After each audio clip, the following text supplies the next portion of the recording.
বিশ্বব্যাপী বাণিজ্য যুদ্ধের দ্বারপ্রান্ত থেকে এবার পিছু হটলেন মার্কিন প্রেসিডেন্ট ডোনাল্ড ট্রাম্প। বিশ্বের বিভিন্ন দেশের পণ্যে পাল্টা শুল্ক 90 দিনের জন্য স্থগিতের ঘোষণা দিয়েছেন রিপাবলিকান এ নেতা।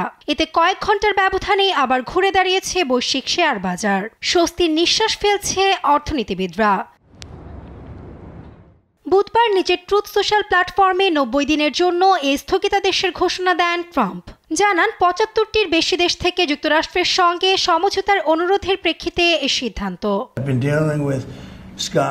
গেল কয়েকদিন ধরে শুল্ক নিয়ে ভাবছিলাম। আমি এ নিয়ে বেশ কয়েকজন পেশাদার ব্যক্তির সাথে আলোচনা করেছি, যার পরিপ্রেক্ষিতে আজ ভোরে সিদ্ধান্ত নেওয়া। আমরা এমন কোনো দেশকে আঘাত করতে চাই না যাদের আঘাত করার দরকার নেই। আমরা বেশ কিছুদিন ধরেই কঠোর পদক্ষেপ নেওয়ার কথা ভাবছিলাম, তবে আমি জানতাম না যে এর এত প্রভাব পড়বে।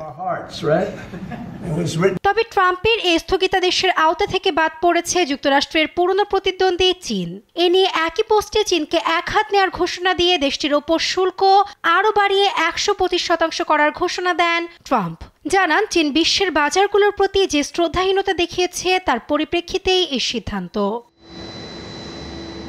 এর আগে যুক্তরাষ্ট্র চীনের পণ্যে 104% শুল্ক কার্যকর করলে বুধবার মার্কিন পণ্যে পাল্টা 84% শুল্ক আরোপ করে চীন। বৃহস্পতিবার থেকে চীনের ধার্য করা এই শুল্ক কার্যকর।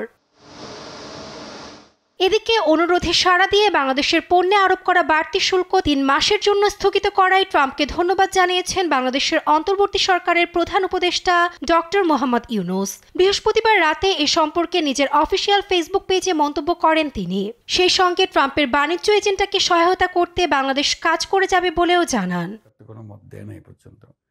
নাসরিন আক্তার, নিউজ ডেস্ক, দেশ টিভি। সরকার না বলা পর্যন্ত তো